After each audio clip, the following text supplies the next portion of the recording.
دین پہ قربان ہو گئے کربلا والے، دین پہ قربان ہو گئے کربلا والے۔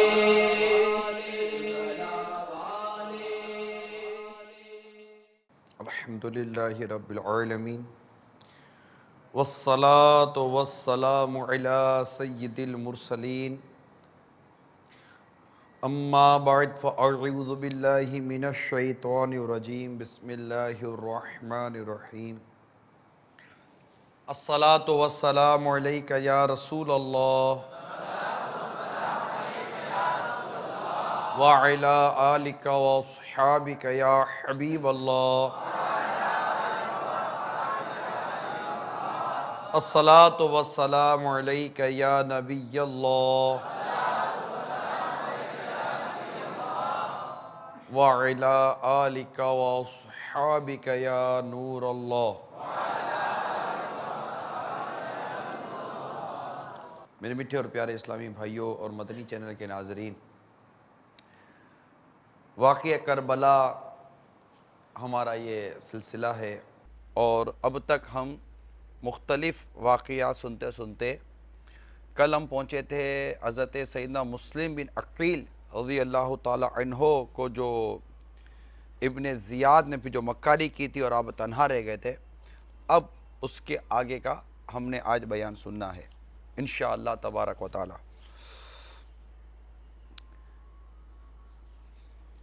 آئیے پہلے درود پاک کی ایک فضیلت سنتا آتا ہوں۔ بے چین دلوں کے چین، رحمت دارین، تاجدار حرمین، سرور کونین، نانا حسنین صلی اللہ تعالیٰ علیہ وآلہ وسلم کا فرمان رحمت نشان ہے۔ جب جمعرات کا دن آتا ہے، اللہ تعالیٰ فرشتوں کو بھیجتا ہے جن کے پاس چاندی کے کاغذ اور سونے کے قلم ہوتے ہیں۔ وہ لکھتے ہیں، کون یوم جمعرات اور شب جمعہ مجھ پر کثرت سے درود پاک پڑھتا ہے۔ صلو علی الحبیب صلی اللہ تعالی علی محمد وعلی آلہ وصحبہ وبارک وسلم۔ یہ واقعہ کربلا ہے، ہم چلے تھے کہ یہ شعبان المعظم میں امام علی مقام، امام عرش مقام، امام حسین رضی اللہ تعالی عنہ نے مدینہ منورہ سے مکہ مکرمہ ہجرت اختیار فرمائی، کیونکہ یزید پلید اپنا دائرہ تنگ کیے چلا جا رہا تھا۔ پھر کوفے والوں نے عرضیوں پر عرضیاں بھیجیں، اور جو اسباب سامنے آئے، جو ایک سچویشن جو ایک بن چکی تھی، امام علی مقام، امام عرش مقام، امام ہمام، امام حسین رضی اللہ تعالی عنہ کے پیش نظر، اگرچہ جید صحابہ کرام اور بہت اکابرین قسم کے جو ہماری شخصیات تھیں، انہوں نے بارہا کوفے والوں کے حوالے سے، ان کی بے وفائیوں کے حوالے سے آپ کی بارگاہ میں عرض و گزارش کی، لیکن اب جو ہونا تھا وہ تو ہونا ہی تھا۔ خیر، حضرت سیدنا مسلم بن عقیل رضی اللہ تعالی عنہ کو بھیجا گیا، اور آپ نے سنا کہ جوگ تر جوگ کوفیوں نے آپ کے ہاتھ پر بیعت کی، کیونکہ آپ ایز اے وکیل آپ پہنچے تھے کوفہ میں۔ تو 12,000 تو ہاتھوں ہاتھ بیعت ہوئی تھی، اور پھر ایک جمع غفیر جمع ہو گیا تھا۔ پھر یزید پلید کو پتہ چلا، اس نے ابن زیاد کو کوفہ روانہ کیا، اور ابن زیاد نے وہاں سے اپنی مکاری کا جال بچھایا، اور بڑے بڑے لوگوں کو اس نے مورلی بلیک میل کیا نا، that is called morally black mailing, کہ مطلب تم کرو ورنہ پھر تمہاری جان و مال کا پھر جو ہونا تھا سب سمجھ سکتے ہیں۔ یہ ڈرانا دھمکانا جو کیفیت دارالامارات میں ہوئی، دارالامارہ جو وہ گورنر کی جو جگہ تھی جہاں یہ رہتے تھے، تو پھر انہوں نے اپنے متعلقین کو بلایا اور ان کو سمجھایا کہ دیکھو، حضرت مسلم بن عقیل رضی اللہ تعالی عنہ کا ساتھ چھوڑ دو، ورنہ یزید اور ابن زیاد یہ تمہارے گھر بار کو جلا دیں گے، تمہارے بچوں کو مار دیں گے، تمہاری جائیداد کو لے گے، تمہیں بھی قتل کر دیں گے، تم سے پہلے ہم کو مار دیں گے۔ اب جان و مال کا خوف جب سامنے آیا تو ان کی جو وفا کے دعوے تھے وہ سب درے کے درے رہ گئے، اور پہلے سے بتایا گیا تھا کہ ان میں یہ وفا نہیں کریں گے۔ اور پھر 40,000 کا جو ایک آپ کے ساتھ جو معتقدین تھے حضرت مسلم بن عقیل رضی اللہ تعالیٰ عنہ کے ساتھ 40,000 معتقدین تھے، اور 40,000 کے ساتھ جو آپ نے وہ اس کا جو گھیراؤ کیا تھا اس عمارت کا، جس کے اندر ابن زیاد تھا اور دیگر لوگوں جیسے نظر بند کیا ہوا تھا وہ سارے تھے، آپ سمجھ سکتے کہ 40,000 اس کو اینٹ سینٹ بجا دیتے۔ لیکن میں نے کل بھی عرض کر دی تھی کہ مقصد یہاں پر لڑائی جھگڑا نہیں ہے، مقصد یہاں مار دھار نہیں ہے، مقصد تو یہ کہ چلے بیٹھ کر کوئی ٹیبل ٹاک ہو جائے گی، کوئی بات ہو جائے گی، کوئی مصالحت کی بات ہو جائے گی۔ بھائی کیا بات ہے، ہم خود تو نہیں ہیں، ہمیں تو انہوں نے بلایا تھا۔ لیکن چونکہ وہ مکار آدمی تھا ابن زیاد، اس نے بس ایسا جال بچھایا کہ ایک ایک ایک ایک کر کر حضرت سیدنا مسلم بن عقیل رضی اللہ تعالیٰ عنہ کا ساتھ دینے والے یہ الگ ہو گئے۔ اور ایک وقت ایسا آیا، وہی اسی دن کی بات ہے کہ نماز پڑھ کر فارغ ہوئے تو پیچھے ایک بھی نہیں تھا، سب چلے گئے، آپ اکیلے رہ گئے۔ آپ تصور کیجئے، تھوڑے چند دنوں کی بات ہے، چند لمحات پہلے کی بات ہو کہ ایک شخص کے ساتھ 40,000 افراد جان قربان کرنے کے لیے تیار ہوں، اور ودین آور چند گھنٹوں کے اندر اندر اب اس کا ساتھ دینے والا ایک بھی کوفے میں نہیں ہے۔ اس پر صدر الافاضل مفسر قرآن سید نعیم الدین مراد آبادی علیہ رحمۃ الہادی نے جو آگے یہ بیان کیا ہے پورا جو واقعہ، آئیے میں آپ کو اس سے جو اس کی تفصیل ہے وہ میں عرض کرنے کی کوشش کرتا ہوں کہ آگے پھر کیا ہوا جب یہ سب چلے گئے اور آپ اکیلے رہ گئے۔ اس کے بعد کے واقعات میں آپ کو عرض کرتا ہوں۔ جب وہ اکیلے رہ گئے تو جو سب سے اہم ترین اور سب سے بنیادی غم اور جو ایک دکھ کی کیفیت جو آپ کے ساتھ تھی وہ یہ تھی کہ میں نے تو امام علی مقام، امام عرش مقام، امام حمام، امام حسین رضی اللہ تعالی عنہ کو تو میں نے مکتوب لکھ دیا، مکتوب بھیج دیا کہ یہاں کے حالات بڑے اچھے ہیں اور مطلب جان و مال قربان کرنے کے لیے سب تیار ہیں، اور یوں ہیں یوں ہیں یوں ہیں، دعوتیں ہو رہی ہیں، جو کچھ تھا بس آپ اب چل پڑیے اور ان کو ظالم کے ظلم سے بچانے کی کوشش کیجئے۔ تو اب جو چیز جو آپ کو سب سے بڑھ کر جو غم کا باعث بنی سیدنا مسلم بن عقیل رضی اللہ تعالیٰ عنہ کے لیے، وہ یہ تھی کہ میرا تو مکتوب پاتے ہی آپ تو ما رفقا اور جو اہل و عیال ہے، جو خاندان اہل بیت ہے، اسے لے کر آپ تو کوفہ کا سفر اختیار کر لیں گے، اور یہاں تو بے وفائی کر دی، یہاں تو معاملہ ہی بالکل وہ چوپٹ ہو گئے۔ آپ دیکھیں آپ اس وقت پر جائیں جس وقت کی میں بات کر رہا ہوں، 60 اور 61 سن ہجری کی میں بات کر، ٹھیک ہے، ابھی 60 سن ہجری چل رہی ہے، محرم الحرام میں 61 سن ہجری شروع ہو چکی تھی، ابھی 60 سن ہجری چل رہی ہے، اور 60 سن ہجری کے آخری مہینے چل رہے ہیں، اور ان آخری مہینوں میں اب اس وقت کی سوچیں کہ اب کوئی ٹیلی فون، کوئی ٹیلی گرام، کوئی فیکس، کوئی ای میل سسٹم تھوڑی کوئی تھا کہ آدمی فون کر دے، کوئی ایمرجنسی انفارم کر دے، کوئی ایسی کوئی مطلب کہ کوئی کوریئر سروس تھوڑی تھی کہ جا کر ودین 24 آور یا کوئی راستے میں آ کر مل جائے۔ ڈیفینیٹلی گھوڑے اور اونٹوں پر اور اس طرح کے مطلب کہ سواریوں پر جا کر ہی پیغام پہنچا جا سکتا، لیکن یہاں تو پیغام دے کس کو، یہاں تو کوئی ساتھ دینے والا بھی نہیں تھا نا، پیغام کس کو دے گے، کوئی ساتھ دینے والا بھی نہیں ہے کہ جا کر کوئی پیغام میرا وہاں جا کر امام حسین رضی اللہ تعالیٰ عنہ کو پہنچا سکے۔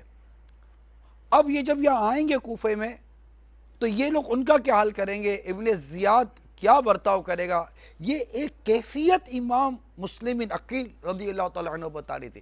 ساتھ ہی ساتھ ڈیفینیٹلی جو ایک بے وفائی کا جو منظر دیکھا، اب غور کیجئے، کوئی آپ کو اتنے عہد و پیما دلائے، اتنے کمنٹمنٹ کرے، آپ بے فکر ہو، میں بیٹھا ہوں، جب پریشانی آ جائے پھر جب وہ پیٹھ پھیر لے تو آپ پر کیا بیتے گی، پھر وہ بھی پردیس، چھوٹے 2 ننھے شہزادے وہ آپ کے ساتھ ہیں۔ اب ان تمام تر چیزوں کو غور پر رکھیے، سامنے رکھیے۔ اب دیکھیے کہ اس وقت کوفے کی ان گلیوں میں رات ہو چکی ہے، سیدنا مسلم بن عقیل رضی اللہ تعالی عنہ اور ایک روایت کے مطابق ان کے ساتھ 2 آپ کے شہزادے بھی تھے. اس وقت ان کی کیفیت کا عالم کیا ہوگا, کیا مطلب دماغ کام نہیں کرتا. یعنی جب ان کی بے وفائیاں, کوفیوں کی بے وفائیاں پڑھتے ہیں, ان کی اس کیفیت کو پڑھتے ہیں تو جیسے کہ خون کھولتا ہے, کہہ رہے کیسے لوگ تھے, یوں چھوڑ دیا, ایک شخص بھی نہیں ہے تیار جو ان کے ساتھ کھڑا رہ سکے. خیر, اب آپ کو پیاس لگی تھی, پانی پینے کے لیے اب مسئلے تھے, پیاس لگی, ایک گھر سامنے نظر آیا,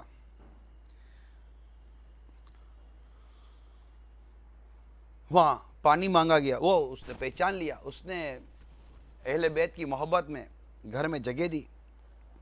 اب اس کا جو بیٹا تھا محمد ابن اشعث اس کا نام تھا, اس کو پتہ چلا کہ سیدنا مسلم بن عقیل رضی اللہ تعالیٰ عنہ نے ہمارے گھر میں پناہ لی ہوئی ہے. اس نے کیا کیا, اس نے ابن زیاد کو اطلاع دے دی کہ ہاں تمہارا جو مطلوب ہے جس کو تم ڈھونڈ رہے ہو میرے گھر میں ہے. اب ابن زیاد نے کیا کیا, اس کا پورا نام عبید اللہ ابن زیاد تھا, اس نے عمر بن حریث جو کوتوال تھا کوفے کا, اور محمد بن اشعث کو ایک جماعت کے ساتھ مسلم بن عقیل رضی اللہ تعالیٰ عنہ کا گھیراؤ کرنے کے لیے اس نے بھیجا کہ ان کو گرفتار کر لیا جائے. اب جیسے یہ پہنچا لینے کے لیے, آپ معاملہ بھانپ گئے, آپ نے اپنی تلوار پکڑ لی اور مقابلہ شروع ہو گیا. اب یہ شیر خدا کا خون, شیر خدا کا خاندان, یہ بہادروں کا خاندان, یہ جرأت مندوں کا, یہ ہمت والوں کا, طاقت والوں کا خاندان, یہ جو ٹوٹے اس کے لشکر کے اوپر, جو برسے تو ادھر آگے پیچھے کرنا شروع کر دیا, یہ سب بوکھلا گئے کہ یہ اکیلا فرد ہم پر اس قدر غالب آ گیا. اب پھر کو چالاکی, پھر مکاری کہ اگر ہم لڑتے رہے تو یہ تو ہم سب کو مار دیں گے. تو پھر یہ ہوا کہ جناب وہ لڑنے سے کیا فائدہ, اور چلیے, اور یوں مطلب گفتگو ہونے لگی. آپ بھی بیٹھ گئے, جب سلوک کی بات سامنے آئی, کہا کہ آپ ہمارے ساتھ چلیں, ہم وہاں چل کر گفتگو کرتے ہیں. آپ نے فرمایا کہ میرا خود بھی مقصد کو جنگ لڑنا تو ہے نہیں. جس وقت میرے ساتھ 40,000 کا لشکر تھا, میں چاہتا تو آپ کی اینٹ سے اینٹ بجا دیتا, مگر میرا مقصد چونکہ لڑائی نہیں تھی, اس لیے اگر مصالحت کی بات کرنی ہے اور ٹیبل ٹاک کرنی ہے, کو بات کرنی ہے, چلے میں تیار ہوں.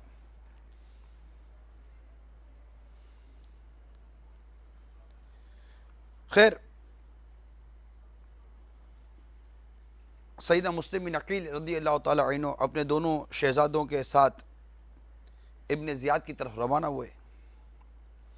اب اس بدبخت نے پہلے ہی سے دروازے کے دونوں پہلوں میں اندر کی جانب ننگی تلواریں لیے اپنے 2 بندے کھڑے کیے ہوئے تھے کہ وہ دونوں طرف سے ان پر وار ہو جائے. سیدنا مسلم بن عقیل رضی اللہ عنہ کو اس کی کوئی خبر نہ تھی کہ میرے ساتھ یہ بھی ہوگا.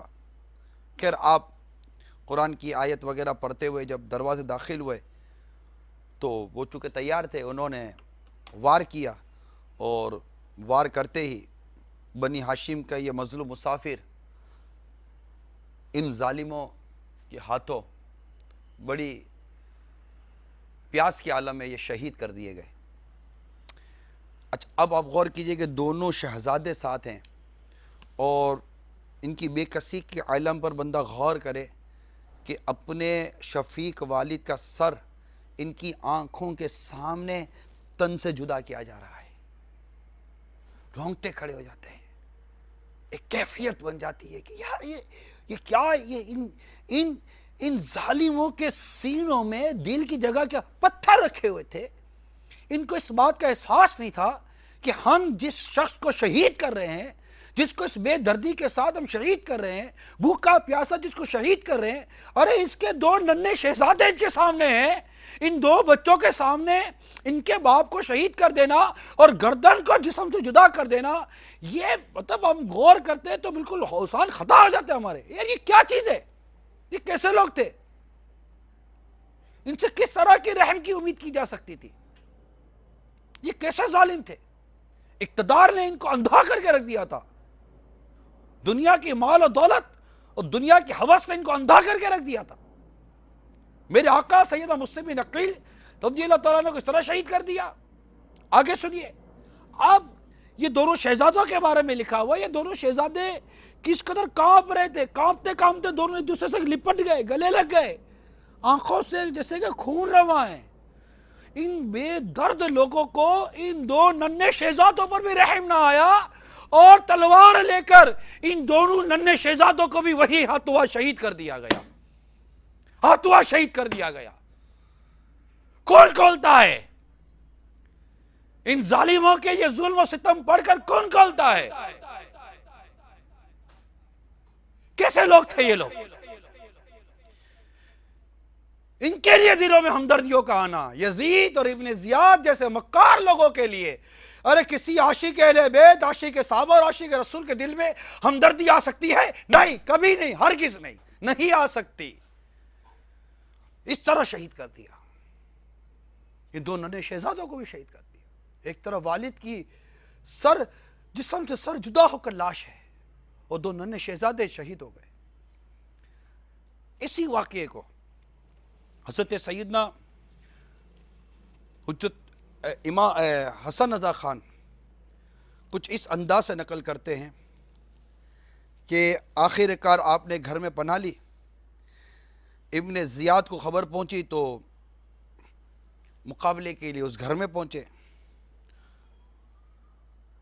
پھر وہی جو میں نے آپ کو عرض کی کہ وہ لڑائی شروع ہوئی، اور مسلم بن عقیل رضی اللہ تعالیٰ عنہ پر قابو پانا یہ آسان کام نہ تھا۔ بھائی کیسے آسان کام ہو سکتا ہے؟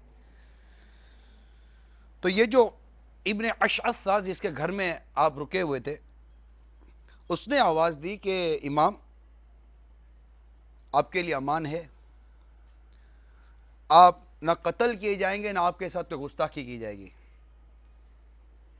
یہ سن کر امام مظلوم امام مسلم رضی اللہ تعالیٰ عنہ تھک کر دیوار سے ٹیک لگا کے بیٹھ گئے۔ ایک اکیلا آدمی لڑ رہا تھا۔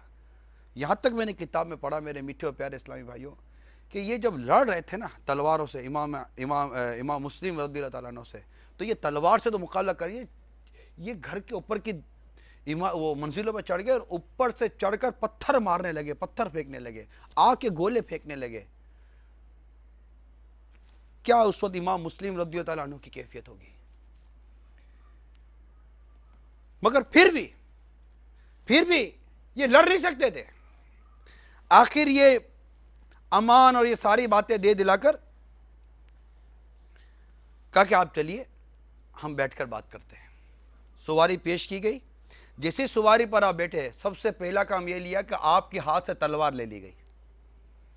امام مسلم رضی اللہ تعالیٰ عنہ فرماتے یہ پہلا مکر و فریب ہے میرے ساتھ۔ ابن اشعث نے کہا آپ خوف نہ کیجئے، کچھ نہیں ہوگا۔ فرمایا امان کدھر گئی؟ پھر رونے لگے، میرے آقا امام مسلم رونے لگے۔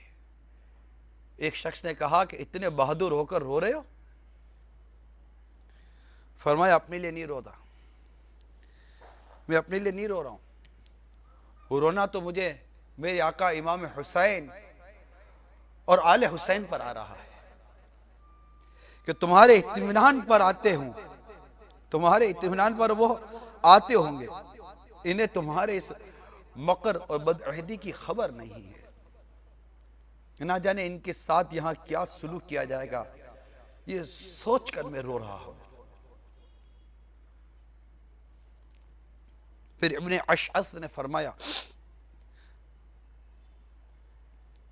میں دیکھتا ہوں، پھر ابن اشعث نے فرمایا میں دیکھتا ہوں تم مجھے پناہ دیتے ہو یا اس سے عاجز رہتے ہو، تمہاری امان کچھ کام نہ آئے گی، اگر ہو سکے تو اتنا کر لینا۔ دیکھیے اس عالم میں بھی خواہش ہے تو کیا خواہش ہے؟ امام مسلم رضی اللہ تعالیٰ عنہ کی فرماتے ہیں اگر ہو سکے تو یہ کام کر دینا کہ اپنے پاس سے کوئی آدمی میرے آقا امام حسین کی طرف بھیج دینا رضی اللہ تعالیٰ عنہ، میرے حال کی اطلاع دے دینا اور کہنا کہ واپس جائیں، کوفیوں کے فریب میں نہ آئیں۔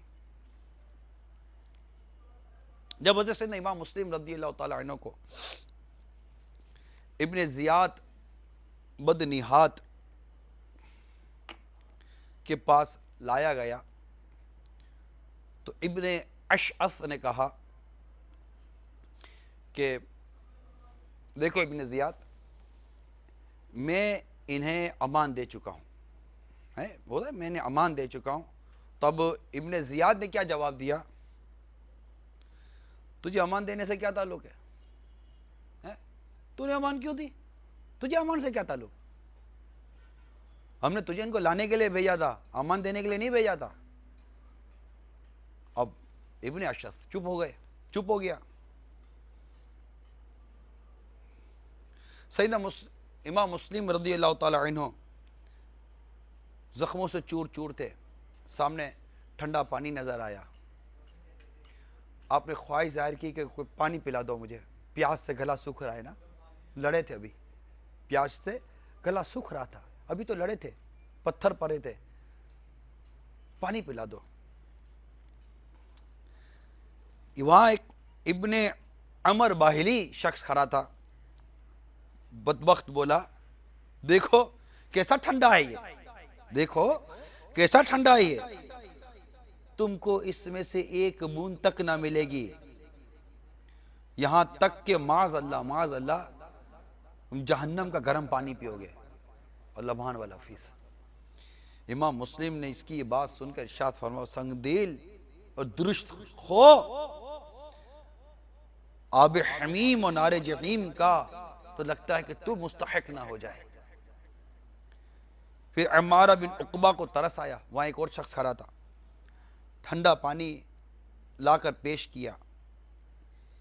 امام مسلم رضی اللہ تعالی عنہ نے جب اس کو پینا چاہا تو پیالہ خون سے بھر گیا، دوبارہ پانی ملا، دوبارہ پینا چاہا، پانی کا پیالہ خون سے بھر گیا، پھر پینا چاہا، پھر پانی کا پیالہ خون سے بھر گیا۔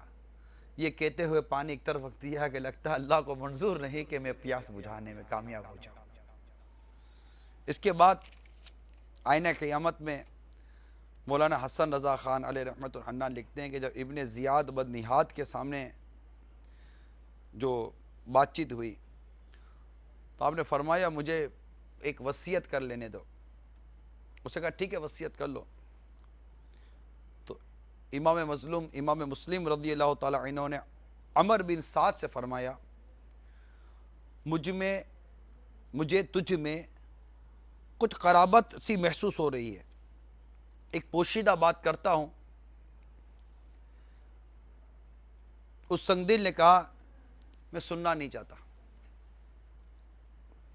ابن زیاد نے کہا یہ تیرے چچا کی اولاد ہیں، مطلب سن لے چل۔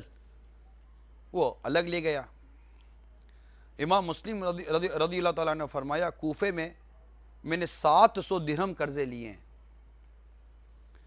وہ ادا کر دینا، اور جب مجھے قتل کر دیا جائے تو میرا جنازہ ابن زیاد سے لے کر دفن کروا دینا، اور امام حسین رضی اللہ تعالیٰ عنہ کے پاس کسی کو بھیج کر منع کروا دینا کہ وہ یہاں نہ آئیں، انہوں نے بے وفائی کر دی ہے، یہ اچھے لوگ نہیں ہیں۔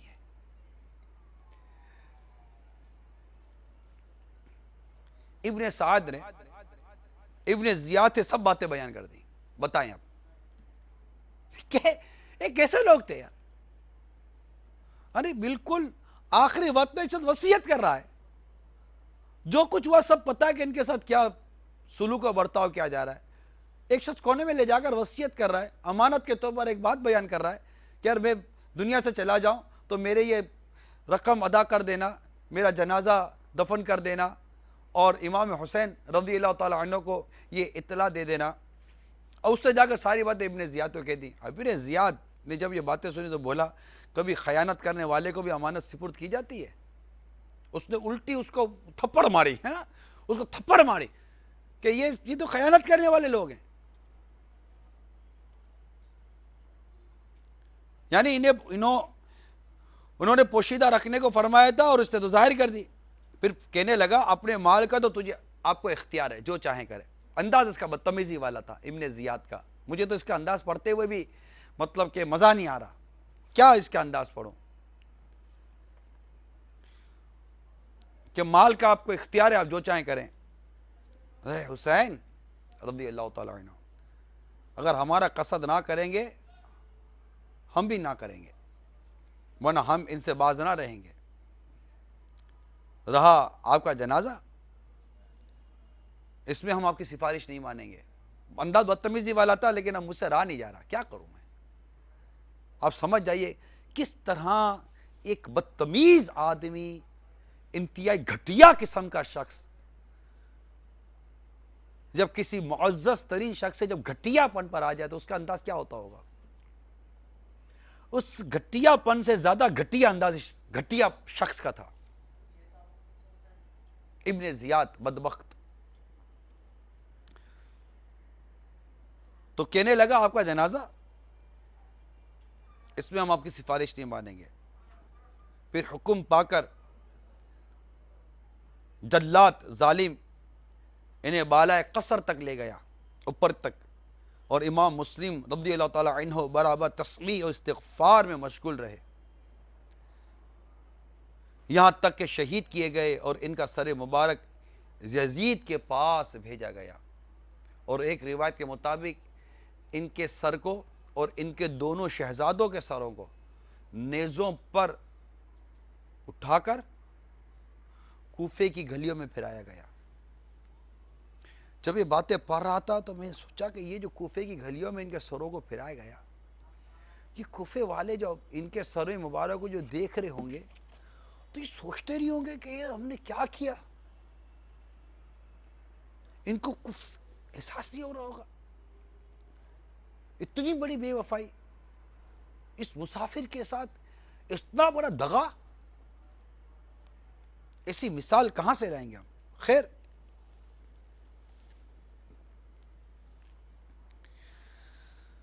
بے حیائی کے ساتھ کوفیوں نے آخر کار اپنی سنگ دلی اور مہمان کشی کا عملی طور پر گویا کہ یہ اعلان کر دیا جو ان کے سامنے یہ معاملہ ہوا. اچھا، اب یہ واقعہ 3 ذی الحجہ 60 سنہ ہجری کا ہے. شعبان 4 شعبان کو امام حسین رضی اللہ تعالی عنہ مدینہ منورہ سے مکہ مکرمہ آپ نے ہجرت کی. وہاں سے عرضی آئیں. عرضی آنے کے بعد آپ نے حضرت سیدنا مسلم بن عقیل رضی اللہ تعالیٰ عنہ کو اپنا وکیل بنا کر کوفے بھیجا. کوفے میں آپ جو رہے، جو آپ کے ساتھ معاملات ہوئے، پھر ان کو پیغام بھیجنا، ابن زیاد کا آنا، یہ سارے معاملات ہوئے. اب 3 ذی الحجہ آ گئی. 3 ذی الحجہ کا مطلب ہوا یہ شعبان سے لے کر آپ چلیے تو یہ شعبان، رمضان، شوال المکرم، ذی قعدہ اور ذی الحجہ، 4 ماہ. یہ 4 ماہ میں یہ سارا معاملہ سامنے آیا. اور اسی روز مکہ مکرمہ سے حضرت سیدنا امام حسین رضی اللہ تعالی عنہ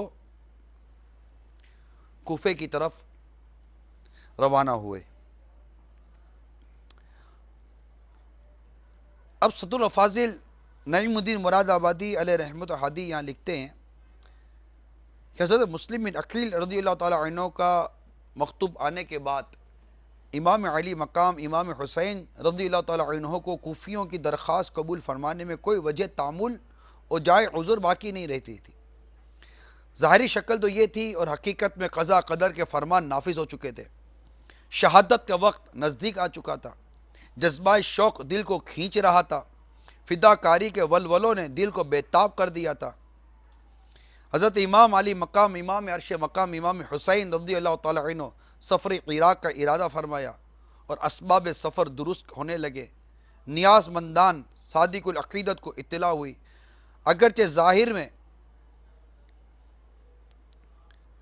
کوئی جیسے کہ خوف کی صورت پیش نظر نہ تھی، اور حضرت مسلم رضی اللہ تعالیٰ عنہ کے خط سے کوفیوں کی عقیدت و ارادت اور ہزارہ آدمیوں کے حلقہ بیت میں داخل ہونے کی اطلاع مل چکی۔ کوئی جنگ وغیرہ کا بظاہر کوئی چانس نہیں تھا کہ کوئی لڑائی جھگڑا ہوگا، ایسے ماحول ہی نہیں تھا۔ اب بیک گراؤنڈ اس کے پر اگر آپ غور کریں تو، لیکن صحابہ کے دل اس وقت حضرت امام کے سفر کو کسی طرح گوارا نہ کرتے تھے، اور بہت سارے اعزاء اور اقربا صحابہ کرام نے بڑی التجائیں کی کہ مت جائیے۔ وہ بس وہی شہادت کی باتیں ان کے ذہن میں تھی، کوفیوں کی بدعہدیاں ان کے ذہن میں تھی، کہ اب تو سفر ہو رہا تھا نا کوفہ کی طرف۔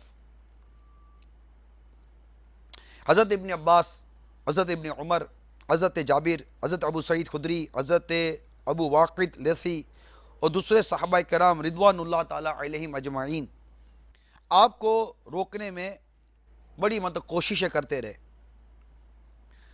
کہ آپ مکہ مکرمہ ہی میں رہیں، یہاں سے تشریف نہ لے جائیں۔ لیکن امام علی مقام امام حسین رضی اللہ تعالیٰ عنہ اپنے اہل بیت کے ساتھ 3 ذی الحجہ کو روانہ ہو گئے اپنے رفقا کو لے کر، اور آخر کار یہ کاروان مکہ مکرمہ سے سوئے کوفہ روانہ ہونے لگا۔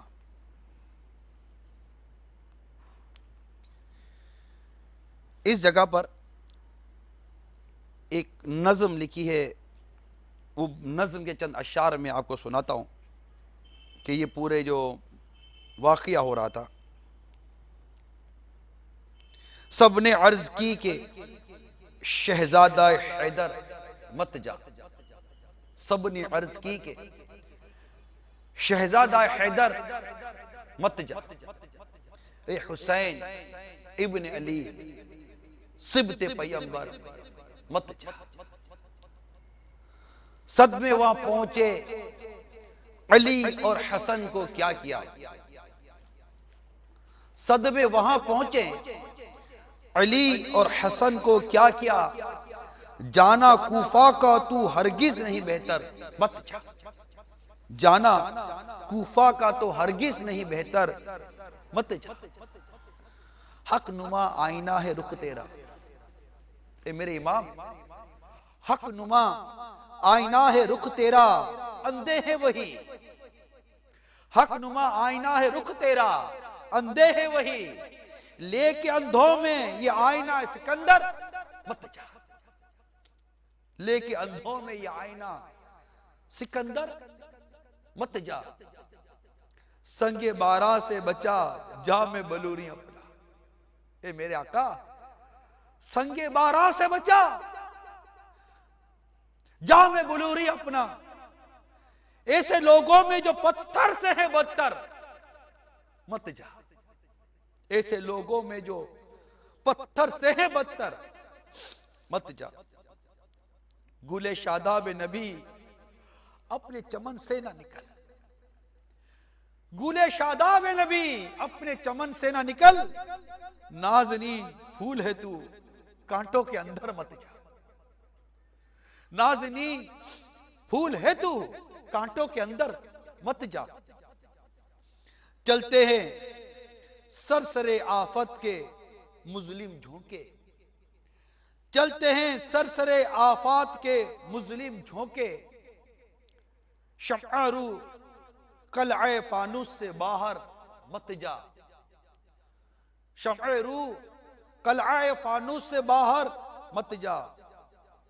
ابو سعید ابن عمر، جابر ابن عباس، ابو سعید ابن عمر، جابر ابن عباس، تا یہی کلمہ سب اصحاب کے لب پر مت جا، تا یہی کلمہ سب اصحاب کے لب پر مت جا۔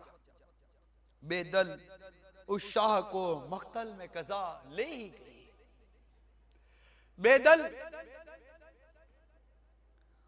اس شاہ کو مقتل میں قضا لے ہی گئی، کہتے سب رہ گئے اے دی کے سرور مت جا، کہتے سب رہ گئے اے دی کے سرور مت جا، سب نے عرض کی کہ شہزادہ حیدر مت جا، سب نے عرض کی، سب نے عرض کی میرے آقا مت جائیے۔ شہادت بچپن ہی سے آپ کی شہادت کی اطلاع سن رہے ہیں۔ امام حسن مجتبی رضی اللہ تعالیٰ عنہ ویسے ہی چھوڑ کر سب کو چلے گئے تھے، ان کو زہر دے دیا گیا تھا۔ اب یہ چہرہ مبارک دیکھ دیکھ کر ان کے قلبوں کو کتنا سکون ملتا ہوگا، ان کی آنکھوں کو کتنی ٹھنڈک ملتی ہوگی، ان کی روح کو کس قدر تازگی نصیب ہوتی ہوگی۔ اور آج یہ اپنا پورا کاروان لے کر، با پردہ خواتین کو لے کر، اپنی بچیوں کو لے کر، اپنے بچوں کو لے کر، 6 ماہ کے علی اصغر کو لے کر، نوجوان علی اکبر کو لے کر، عابد بیمار امام زین العابدین رضی اللہ تعالی عنہ کو لے کر، امام قاسم کو لے کر رضی اللہ تعالی عنہما، اور دیگر رفقا، دوست، خاندان کے افراد، سب کو لے کر چل دیے۔ جو اس وقت عاشقان صحابہ اور اہل بیت پر، جو اصحاب پر جو اس وقت کیفیت طاری ہوگی، یقیناً اس کو ہر عاشق رسول، عاشق صحابہ اور اہل بیت اس کو محسوس کر سکتا ہے۔ لیکن ہمارے بزرگ پہلی کتابوں میں لکھ چکے، ہونا تو وہی تھا جو مقدر میں تھا۔ سب نے سمجھایا، لیکن سمجھ میں مطلب وہ کوئی پوزیشن نہیں تھی کہ اتنے سارے مکتوب آنے کے بعد، پھر حضرت مسلم بن عقیل رضی اللہ تعالیٰ عنہ کے مکتوب میں آ جانے کے بعد، یزید کے ظلم و ستم جو سامنے نظر آ رہے تھے، ان کی امید و توقعات جو سامنے نظر آ رہی تھی، ان سب کیفیات کے بعد اب یہ جیسے کہتے ہیں نا پاسبلٹی نہیں تھی۔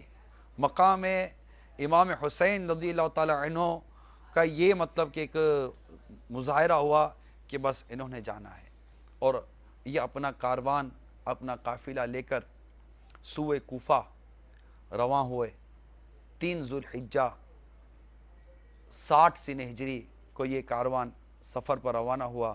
آگے کیا ہوا اس کی تفصیل انشاءاللہ تبارک و تعالی آئندہ بیان میں، اور مجھے یزید پلید کے متعلق بھی بیان کرنا، اور ساتھ ہی ساتھ انشاءاللہ حضرت سیدنا حسن مجتبی رضی اللہ تعالی عنہ، ان کی سیرت پر بھی انشاءاللہ تبارک و تعالی چند مدنی پھول عرض کرنے کی نیت ہے۔ اللہ تبارک و تعالی ہم سب کو اس پورے واقعے میں موجود جو سبق کے سیکھنے کے مدنی پھول ہیں، اس پر عمل کرنے کی توفیق عطا فرمائے، آمین بجاہ النبی الامین صلی اللہ تعالی علیہ وسلم۔ صلو علی الحبیب صلی اللہ تعالی علیہ وسلم۔